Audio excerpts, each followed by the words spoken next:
നമസ്കാരം, ലക്ഷ്മികാന്താണ്.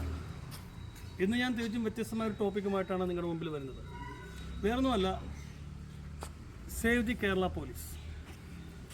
കഴിഞ്ഞ ഒരു 6 മാസമായിട്ട് നോക്കണമെങ്കിൽ നമ്മുടെ കേരള പോലീസിലെ 100ഓളം പോലീസുകാർക്കാണ് ജീവൻ നഷ്ടമായിരിക്കുന്നത്.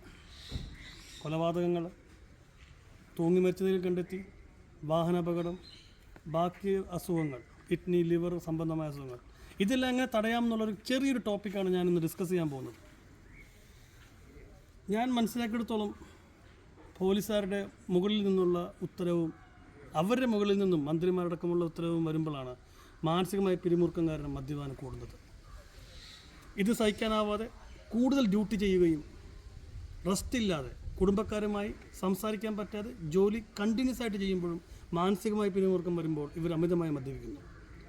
ചില ആളുകൾ തൂങ്ങി മരിക്കാനും ചില ആളുകൾ അമിതമായി മദ്യപിച്ച് വാഹനം ഓടിച്ച് അപകടത്തിൽപ്പെടാനും സാധ്യതയാണ്.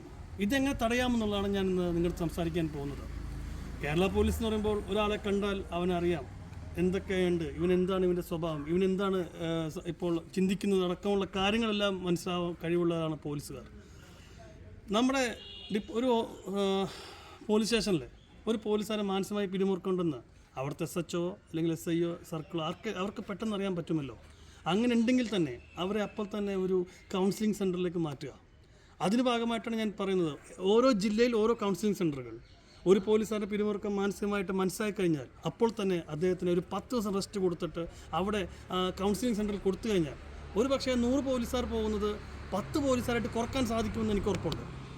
നിങ്ങൾ കൂടുന്നോ? അങ്ങനെയെങ്കിൽ ഈ വീഡിയോ കാണുക, ഷെയർ ചെയ്യുക, ലൈക്ക് ചെയ്യുക. ഓക്കെ.